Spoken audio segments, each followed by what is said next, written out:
All right, Mr. Michael Laudien, PGA professional at, what was it, the Palace you called it? Palace. The Palace. Today is March 25th, 2016. Appreciate you bringing your assistant in with you as well. Here we are looking at your previous swing here. You had some concerns on, what would you say in your own words, your concerns that you had when you walked in here today? Right knee, buckling, Coming through impact? can't hit an iron. Okay. Keeping that butt back, right? Can't keep my S back through the hit. I feel like I'm coming out of every shot. Yep. So a few things that we noticed here from the beginning was that your right foot was turned in, or pretty square, like Hogan's fundamentals, like you wrote in the book. The shoulders weren't turning very much to the top of the backswing. You'll notice that your head was just leaving the bubble a little bit on the backside. The top of the backswing, your shoulder turn was very much inhibited to 75 degrees of shoulder turn, 32 hip, 32 knee. The club head was only, the left arm wasn't traveling very much inward across your chest. Leave that on for a second. And then as you came down, we noticed that the right knee was bending and buckling through. And if we look at this pelvic trace, we zoom in a little bit here, take off some of the lines here. The vertical line here represents the center of your pelvis. So in your backswing, you move the center of the pelvis backwards, started tracing forward, and by the time you came down to the ball, the pelvis would slow down, stop, and from this point, the pelvis actually worked backwards as the club kept going forward in the follow-through. So from the overhead view, if we zoom in on the pelvis, this was quite concerning to me from a health standpoint in your back. The pelvis shifted to the right, extended going out away towards the ball in the backswing, and there was a very linear trace. It wasn't a dramatic down back into your posture. And then here at impact, just before impact at P6 shaft parallel, you'll notice the pelvis here goes into a loop. It actually goes backwards after impact and then curves around the corner. So that's going to cause a lot of low back stress going through. So what we asked you to do is start by turning both feet out, allowing the right knee, right ankle, right pelvis to extend going back. That allows the pelvis to go forward in the backswing, allows your head to stay more in the bubble, allows your shoulders to turn. Way more. Only 30 degrees. Only 34.5 degrees. Now from the top, and this you went from 72 to 100 degrees of shoulder turn. The hips added 21 degrees, and the knees added 14 degrees. Did I ask you to? Did I do anything to make you more flexible or stronger? We are at a gym. No, sir. No, sir. No beverages either. No beverages either to make you more limber. So you created more turn by getting the hands to go deeper in the backswing, and you did that by creating more external rotation on the right shoulder. So the hand path traveled more inward. The hands, if we overlay the two, the hands traveled more inward. You see at P3 here, the left arm parallel, the hands are still under your neck versus behind your right shoulder. So you've got more depth in your golf swing. If you got more depth, you're going to hit it farther, you have more potential energy, and you're going to be shallower. So as you come down towards impact now, the club head is much more in, and your butt is much more back.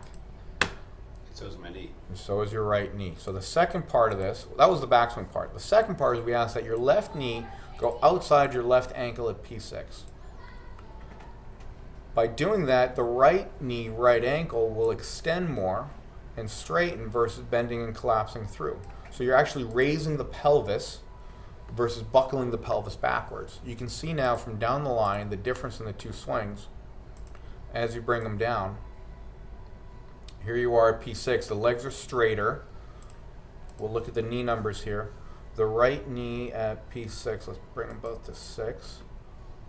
Just about there. The right knee is now 20.92, 21 degrees bent versus 31 degrees bent, 31 and a half. At impact, the right knee is not buckling and increasing its bent to 32 3/4 versus 23. And as we go through into the follow through, now you'll see the right knee is much straighter, 31 versus 49. And the exit, now you're standing much taller.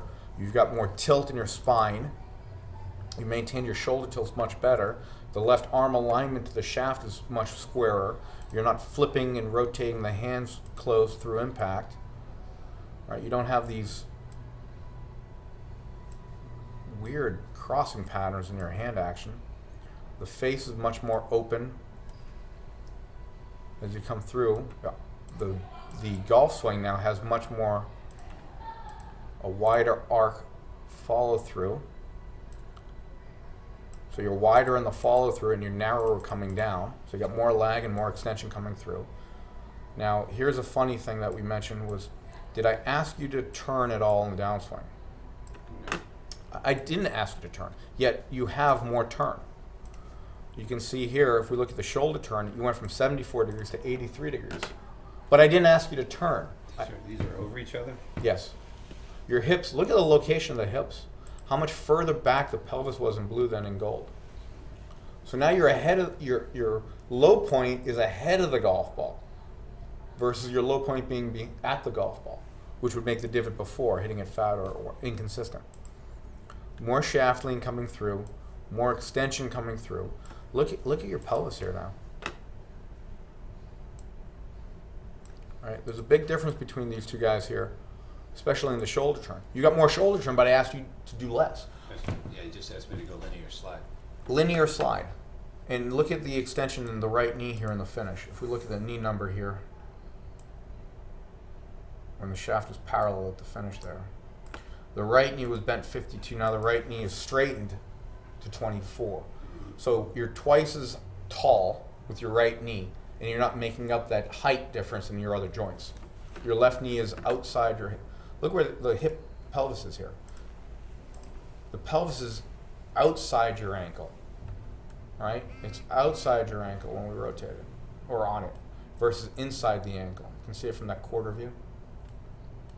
So this guy right here. That's a pretty neat little angle there. Feels like my lower body is now less rotated, but my upper body is more rotated. Right. So Do you agree? I would agree. And the way we did that is by moving your hips linear, lateral, Which catapults my shoulders through. which allows the hip, the spine to turn contralateral to where it's tilting. I'll say that again. You're tilting to the right to turn left. But you're not turning. That's the key. You are just turning without tilting. All right? Right, this creates The turn. That's tilting, yes. The lateral portion of the lower body going forward tilts the upper body and gives you the right amount of axis tilt.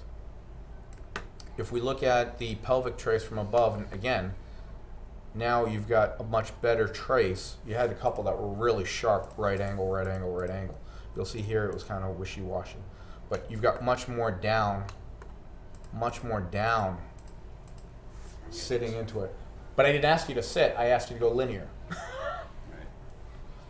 So the drills for you are, one, feel like your hands are going more inward in the backswing, hands in, and then left knee outside of the left ankle in the fault. But make sure, please, stay on him, that both feet stay turned out. And then hit the brakes here. And hit the brakes. Hit hard, stop fast. And then whatever happens, don't worry about it for now. You're doing a great job with whatever you're not thinking about. Okay. Let's look at it in full speed here. It was pretty good here.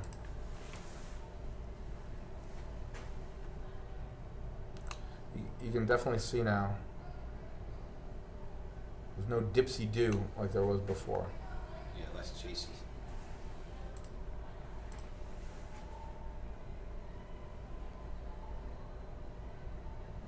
Questions, comments, concerns? Just gotta practice Okay. But you know what to practice now. very much. You can put a shaft outside your right knee. I've got this, I printed up this knee thing for you. Yeah. You're creating a bigger moment arm wrench. Bigger wrench coming through because now you're turning better in the backswing. Appreciate you coming in today, Mike. Practices, let me know how it goes. Happy to be here, Mikey. Thanks, bud. Thank you very much. Thank you, Mike. I went a lot today. It was good fun. My pleasure.